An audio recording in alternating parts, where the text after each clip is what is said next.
What is up? Welcome to this episode of the Entrepreneur to Entrepreneur podcast. As always, I'm your host, Brian Lofermento, and I'll tell you what, today's entrepreneur is someone that as soon as I saw her origin story, I thought to myself, we need to have her on the show because this is someone that I relate to so many aspects of the way she started, from just starting a blog to following a passion, and now she's way cooler than I'll ever be because she is harnessing AI for a very cool usage, launching a tech company that is going to reach a lot of people and impact a lot of people in very positive ways I can't necessarily personally relate to, but we're going to hear so much about the way that today's entrepreneur thinks, the way that she is of service to others, and the way that she's bringing her passions to the world. So let me tell you all about today's guest. Her name is Riean Knight. Chicago-born and beauty-obsessed, Riean is a customer success leader with over a decade of experience in retail and fintech. As a servant leader with a creative flair, she has spent more than 10 years as a makeup artist, and she moonlights as a stylist, making it her mission to bring out the beauty in everything. Now she's channeling her passion into her company, her startup called Honey to Cocoa, which is an AI-powered app helping people of color find their perfect makeup match. When she's not revolutionizing beauty tech, you'll find her curating stunning dinner parties, designing chic interiors, or binge-watching Harry Potter and anime just like the rest of us, trying to unwind in all of our own ways. I'm so excited to get into the mind of Riean here today in this conversation, so I'm not going to say anything else. Let's dive straight into my interview with Riean Knight.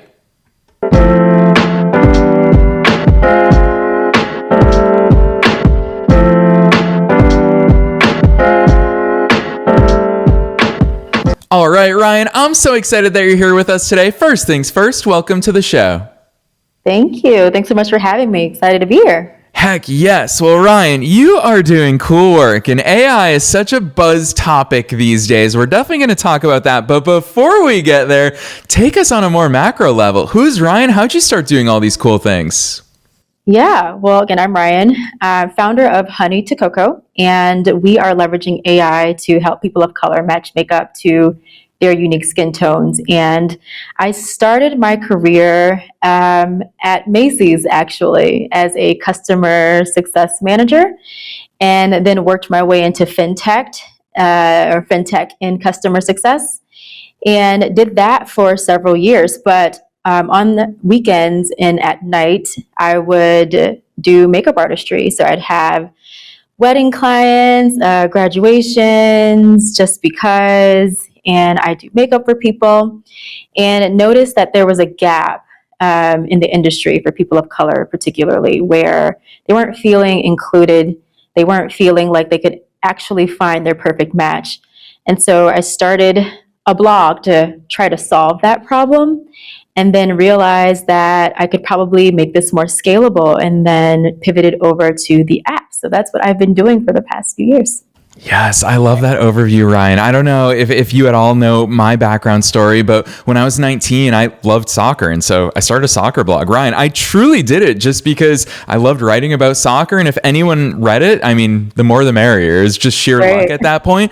It was funny for me, though, because that turned into my first business. I could not predict all the things that came, and it grew beyond my wildest desires. I'm curious if that's a similar part of your story as well, where it was just born out of passion, or did you understand the opportunity with regards to it becoming a business, it's scaling with regards to impacting so many people all around the world? What was your mindset like when you started that blog?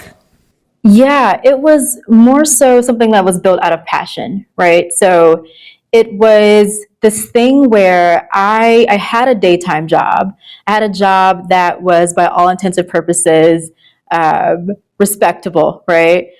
Something that you do to generate income that your parents can be proud of and boast about.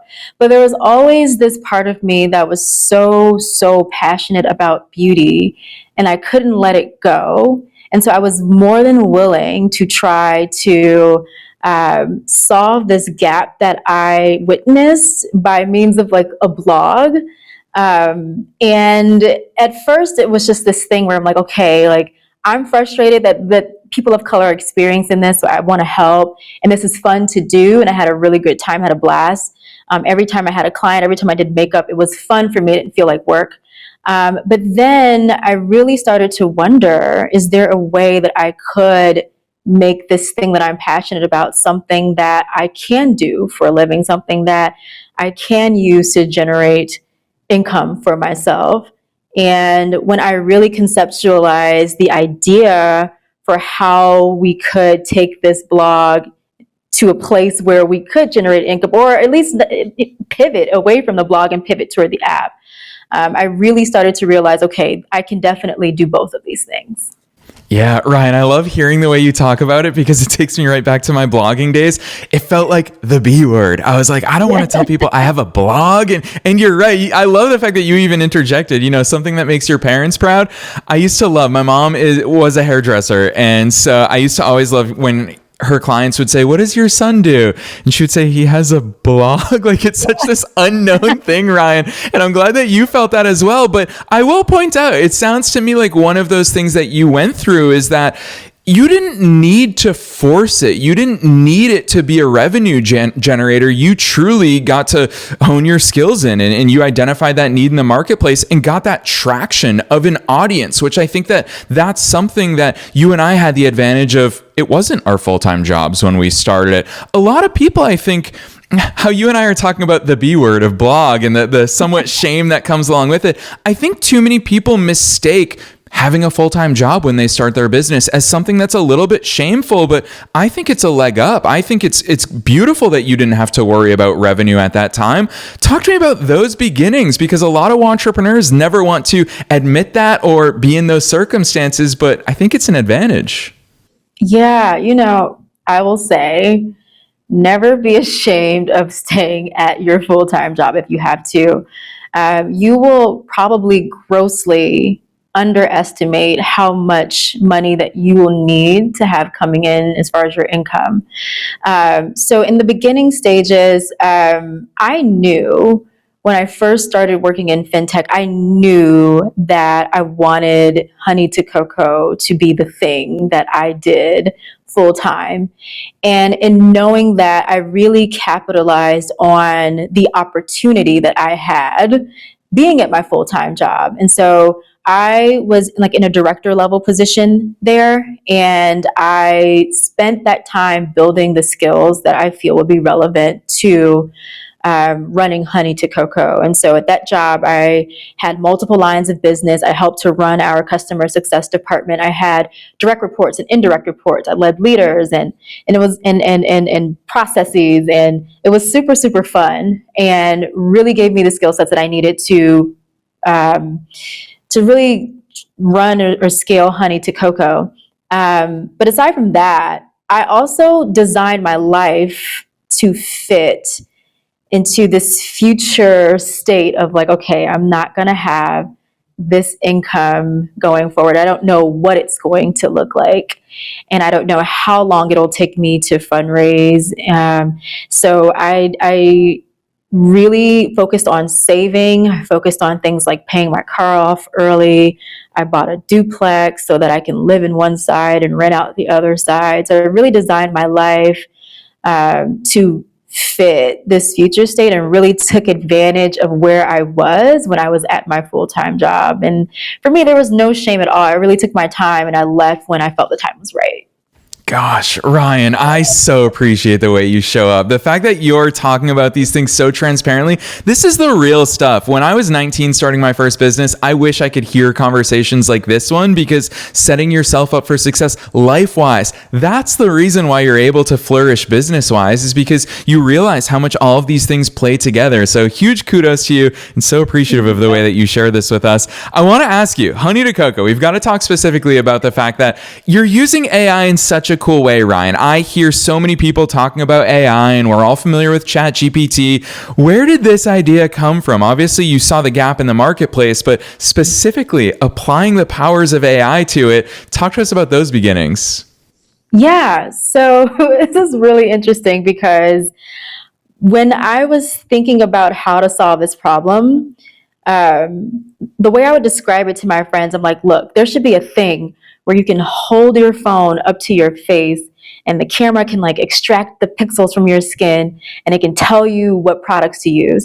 And I had that idea prior to AI really taking off and computer vision being a thing, right? So I was conceptualizing this idea well before the technology was truly available. And that's why I went toward the blog. And so I was like, I'll just do that until I really develop what this idea is, what this thing means. And so then afterwards, I started to really do a little bit more research and realize that now we're in this space where the technology has improved, particularly in computer vision, which is what we're using on our app. And because of those improvements, we're now able to build exactly what we want to build. So it took me maybe about, I want to say, a year for me to really conceptualize the architecture of like how I wanted the technology to work, and then to partner with the right people who'd be able to build what I was asking for. Yeah, Ryan, you probably were like me then. I settle any color debates when people are like, is this dress gold or white or blue, whatever that meme viral was.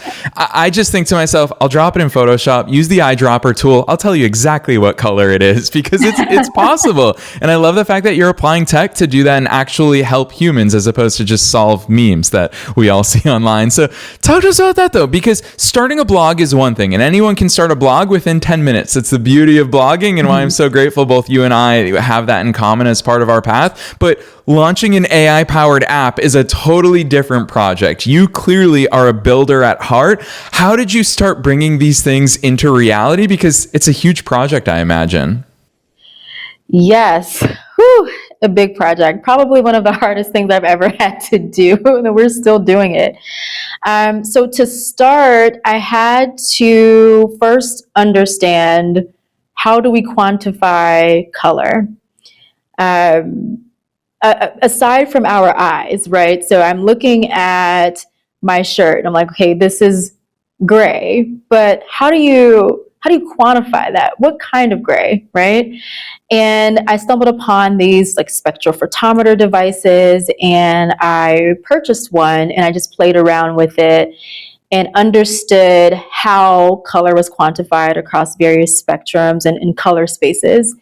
And then once that we decided on a color space that we were going to use, we then had to figure out, how do we then connect how we quantify color from product to how we quantify color from skin. And so we had to then figure out what that architecture would look like and what those algorithms look like, and then ultimately how to connect all of them together and then build something that continuously improves upon itself as more people use it.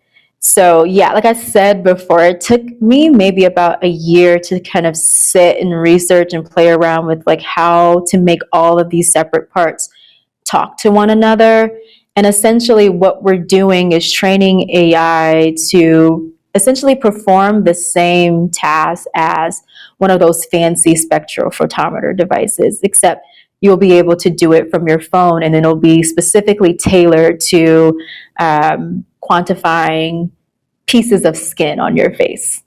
Wow. Okay. So I already knew it was going to be a lot of work, but hearing you really break it down into those chunks showcases truly how much it is.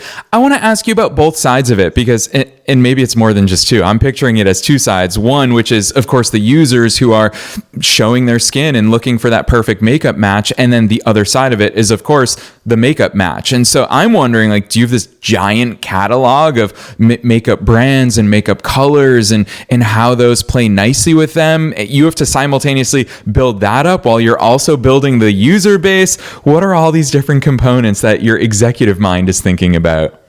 Yeah. So yes, we do have a database full of products. And I will say too, because I really want people to know that I've purchased every single product that we feature on the app. And right now we're only doing like foundation makeup to start, and then we'll venture off to things like lipsticks and blush and all of that. But to start, foundation.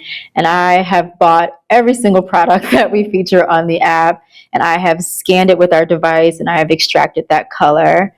So yes, we have a huge database there. And one thing that we're wanting to do is partner with beauty brands, because not only are we providing a service for people of color and helping them find the best match, we're also giving brands the opportunity to get introduced to more customers, to build their brand awareness. And that's why right now we're really targeting those small independent beauty brands who don't really have any good tools to help people in their makeup matching. And so we think of ourselves as just that conduit, right? To get the customer to the brands and get the brands to the customers, so that customers spend less time researching, more time shopping, and then brands spend less time trying to figure out how to give customers more guidance. And we can be that third party to really give their customers what they need and connect people sooner. Yes, Ryan, I'm going to publicly praise you here, because I think that that is just one example of how brilliant you are in the way that you figure out this is where we fit in the marketplace as that conduit. It's from a strategic perspective just so smart that you recognize that bridge between customers and the brands who can serve them. I feel silly asking you this question, but I'm going to do it on the air, because as a podcast host, I always think about what listeners may be asking themselves. And Ryan, I'm excited to hear the way you quickly dismiss this question I'm going to ask you, but that is, a lot of people might be thinking, and they might trick themselves into having this limiting belief of, well, why would I partner with the brands? Aren't they just going to create something similar and have that be the bridge to their customers? Can't they just take that idea from me and implement it? Obviously, there's a lot of work that goes into it. So Ryan, for all the listeners out there who have convinced themselves of this limiting belief, what's your take on that? I would say that is a very valid concern, but one thing that you should think about is that just because someone can doesn't mean they should, right? So that's a question I'm asked all the time from like investors or just people. They're like, what if a brand comes and they just do it? And I'm like, listen, they're a beauty brand. We are a tech company. We just do a beauty thing, right? We're a tech company that does a beauty thing, provides a beauty service. So our expertise is the tech. Our expertise is in that architecture and what we're building that we stand behind in terms of accuracy. And what they're good at is creating products that people love. And so, yeah, while it's a valid concern, I think when you think about how difficult it is to really build something like this, I think those companies are better served licensing technology or licensing whatever service you're providing from you. It saves them a lot more time, probably a lot more resources and money in the long run. Boom. I absolutely knew that you'd crush that question. And I'm so grateful that I did ask it, because those are real strategic insights. And I love the fact that you've already thought about them. You talk about licensing, and where my head goes, even just hearing the way you talk about it, is actually everybody wins the more successful Honey to Cocoa is. Everybody wins the more people that use it, because they'll sell more products. And when they sell those products, I think this is an important point, they're going to be selling it to people who it's the perfect match for them, and they'll become lifelong customers. So it makes sense for these brands to want Honey to Cocoa to succeed. And so with that in mind, you bring up licensing as just one example. What are those different monetization strategies that you're looking at? Because obviously there's a million of them, but I'm super curious to hear where your executive mind goes there. Yeah, there's so many, and thankfully so, because we want to be diverse in how we go about driving revenue. So the first obvious one would be the direct to consumer. So we'll have a freemium model where some of our features will be available for free, but there will be some that will be behind a paywall, obviously. And then we'll have a B2B component where we would want to get commission for every transaction that's fulfilled by our beauty brand partners as a result of us recommending the product. We also want to leverage ad space, right? So we're an app. We want to leverage allowing brands to get their products featured at the top of our marketplace. Because I mean, not only are we a makeup artist in your pocket, we're a marketplace, right? So having those brands have the opportunity to be right at the top to get to those customers quicker. And then I think future state, later down the line, we do want to license or white label our technology. We want to be on those brands' websites or on their apps or even in store. Like if there's a way that there's a QR code that you scan on a product in the store and then it pulls up our app and it tells you like, hey, maybe this isn't the best product for you. We would recommend this. And these are all things that we're thinking about in terms of monetization. Yes, and I love the fact that you already are thinking that far into the future, which while I've got a tech CEO here with me today, I've got to inevitably ask you about the future of tech. And obviously AI is so central to your business. I said it at the top of the episode that everyone wants to talk about AI, but I feel like we're talking about it in such a limited way just because the market is obviously distracted by the giants, ChatGPT, what Google's doing with Gemini, and all the other different AI things. From your perspective, you're bringing AI that actually does something to make someone's life better, as far as giving them, we can say the word beauty, but I would argue you're giving them confidence. You're doing so much good for the people that are using everything that Honey to Cocoa is putting into the world. What's the future of AI in your perspective? Yeah, it's a hard question to answer because I think it ultimately depends. I would say I see AI becoming a tool to really help uh, alleviate some pains in the human experience. Some of the things that are interesting to me, aside from obviously what we're doing, is that we're using AI in the medical field to be able to detect early stages of breast cancer. And I believe from what I've read that AI has either on par or better than actual doctors at detecting and diagnosing early.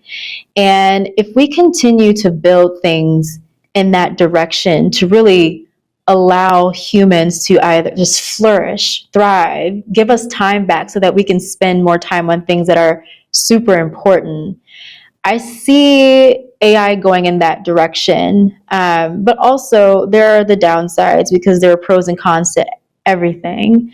And there are things that we should be very cautious about in terms of how we use AI. But I don't think that's an indictment on AI itself. I think it's mostly how we as human beings decide to harness that technology. What we decide is ethically and morally sound. And the good thing about that is we make those choices. So in totality, I do see AI becoming a tool that we use to really help us get back to what's important. And I assume that to be our passions, things that make us feel joyful, our family, our community, our connections. And I'm really excited for what's to come. I mean, I have an idea of what we're building, but one thing I do know is that your solutions change over time. So I'm even excited for what the technology will look like that we're building that I don't even have an awareness of quite yet. Yes, so true. It's why I love that entrepreneurial quote of entrepreneurs jump off the cliff and build the parachute on the way down. It's so true of so many of us. Ryan, I'm going to put you on the spot for a second here because I love the way that you're showing up with us in today's conversation, because everything seems so, I'll pick a word that you said. It seems so joyful for you. You radiate energy and you're smiling, and it's clear that you're so fun and playful in the things that you work on. With that said, as someone who also is just a natural smiler, a lot of people look and they think that it's easy. They think that there's no struggles along the way, because Ryan, I'll say as someone from the outside looking in, is that it just seems like you very seamlessly bounce from, well, this is what's happening, so I'm going to move on to something else and I'm going to pivot my way through any of the obstacles. Talk to us about those obstacles, Ryan, because I know that they've been abundant. I know that you are resilient and you've got tenacity to support all of these things that you're working on. Talk to us about that side of it that a lot of people probably want to overlook. Yeah. One thing I'll say is one thing I've learned is that it's supposed to be hard. And I think once I made peace with that, it became a little easier. The further you go, they say new level, new devil, right? So you overcome those obstacles, but then there are new ones, and because you overcame the old ones, you have more skills and more knowledge to help you jump through the other ones. I'll say, aside from the business, right? I had a lot of personal obstacles. When I was a sophomore in college, I woke up one day randomly and I technically just really couldn't eat for a year. Like, I was eating smoothies and I was hospitalized. They didn't know what was wrong with me. And it was a huge obstacle to my education. I think I was working at the time, and I was also pre-med at this time. So I was trying to go to medical school. And that was one of the scariest and hardest things I've ever had to experience in my life. But I decided in that moment that I was going to be well. And that even though doctors were puzzled and no one knew how to help me, at least I had hope. And I leveraged that, and I decided that I would be well. I decided that I had a choice, and I got well.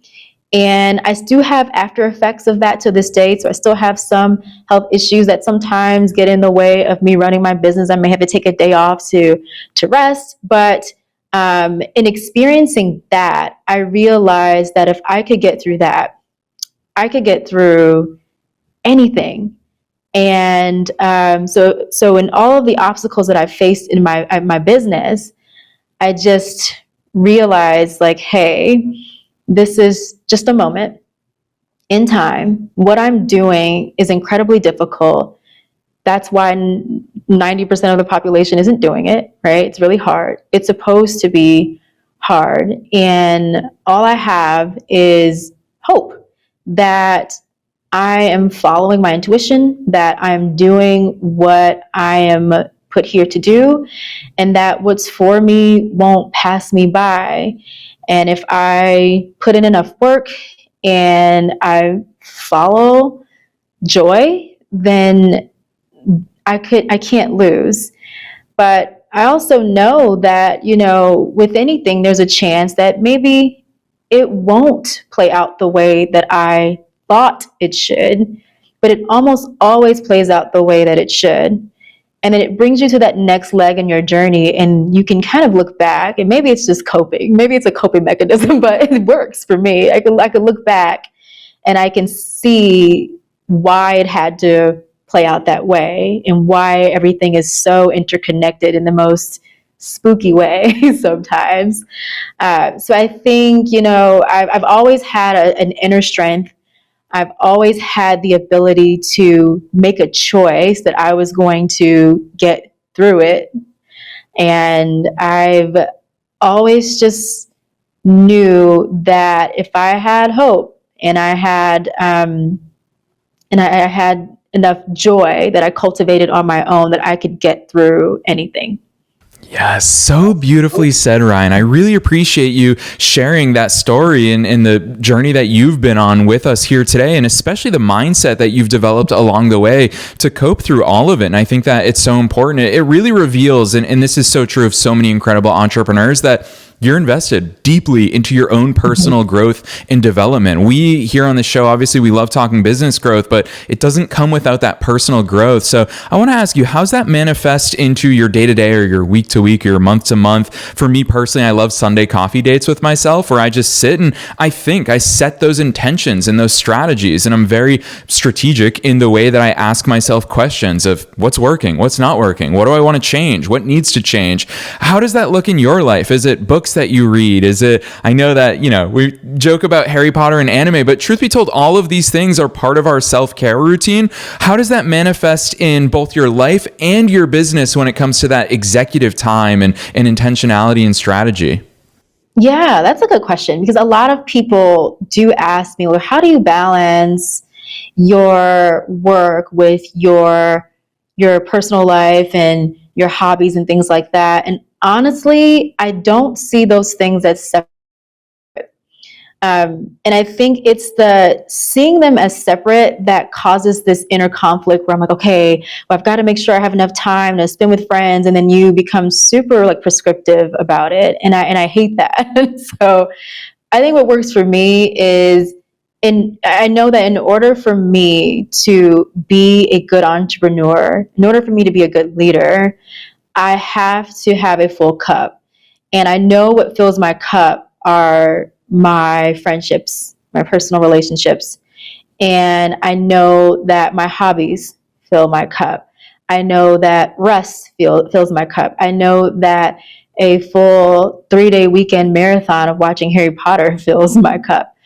And I don't shy away from doing those things for the sake of being able to say that I worked 12 hours. I have a list of things that I have to do every week, and I have my tasks separated by hourly chunks, and I get those tasks done according to what they are. So if it's fundraising stuff that I do from like 9:30 to 10:30 every day, I have a list of things for that week that I want to do for fundraising stuff, and so on and so forth. And then I have just free time. I have free time built in my schedule to do whatever I want. So if that's me taking a Pilates class, that's what I'm going to do. If that's me going to lunch with a friend or going to a happy hour, that's what I'm going to do. And so I schedule my days to fit all of the things that are important to me so that I'm allowed to keep my cup overflowing, if you will, but also show up in the business. And so I don't try to balance it per se. It's more so that all of it is working harmoniously for me. Yes, not those opposing forces. We've had so many guests on in the past that have directly called out that phrase that we use so frequently in society of work-life balance, as opposed as indicating like they're on opposite sides of the seesaw. When one goes down, the other must go up. And I love the fact that you utilize and thinking of you get to do all of these things and encompass free time and your business and your friends. It's really cool to see and hear that in action. And Ryan, I'll just say this for all of our listeners is that success isn't a mistake. When we see honey to cocoa become a very revolutionary product on the market and an important player in the beauty industry, it's not by mistake. It's because you take care of yourself in all of these ways. So huge kudos to you. I always love asking this question at the end of episodes, and that is, it's super broad. What's your best piece of advice? Your one takeaway, knowing that we're being listened to by entrepreneurs and entrepreneurs all over the world at different stages of their business growth journeys and their personal growth journeys. What's that one thing that you want to leave them with today? Oh, that's a good question. I will say just keep going. Anything worth doing will require an abundance of effort. And it's always, you're always at this precipice where you feel like giving up, where you've gotten your 79th rejection of the week, because that does happen, believe it or not. And you're just like, I don't know if this is ever going to work. Like, nobody's going to want this, buy this, value this. And it's always on the other side of that where you get that one meaningful yes. And I say keep going, and understand when you need to pivot. And pivoting is not quitting. It's just switching courses a little bit. You're still solving the problem that you set out to solve. You're just kind of operating it or going about it in a different way. So I think the only thing that separates like the folks that we see and who we deem successful, and then others who want to get there, is just that they didn't quit. They didn't take no for an answer. They kept going. They pivoted when they needed to. They learned from their mistakes, and they just kept going. So that's what I would say. Just keep going. And that's in anything, in business, personal life, and health. I can definitely relate to all facets of that. And one thing I always done in each and every scenario of my life is I just kept going. Yes, so well said. We need that reminder, not only in the good moments, but in the challenging moments. It's so important for us to really embrace that as just part of the way that we operate. So incredible advice from you, Ryan. I do believe that by the time this episode hits the airwaves, your app will already be live in the world. Honey to Cocoa will be accessible to everybody. So with that in mind, drop those links on us. Where should listeners go from here? Yes. So honeytococoa.com, HONEYTOCOCOA. That's where you can sign up for our wait list. If you want to be an early adopter, our first 500 subscribers will get a free lifetime access to the app. You can also find us on Instagram and TikTok, and those usernames are Honey to Cocoa, and that's again HONEYTOCOCOA. Yes, and listeners, you already know the drill. We're making it as easy as possible for you to find all of those links down below in the show notes, no matter where it is that you're tuning into today's episode. Super easy to remember though, honeytococoa.com, but you can click right on through from the show notes. We're also linking to Ryan's personal LinkedIn, because if you want to continue the conversation with her for networking, or you want to introduce her to somebody, or you work at one of these beauty brands and you're thinking, we need an innovative tech CEO in our corner to get involved in such an incredible project, reach out to her. So definitely check out those links in the show notes. Otherwise, Ryan, on behalf of myself and all the listeners worldwide, thanks so much for coming on the show today. Thank you so much for having me. This was so much fun.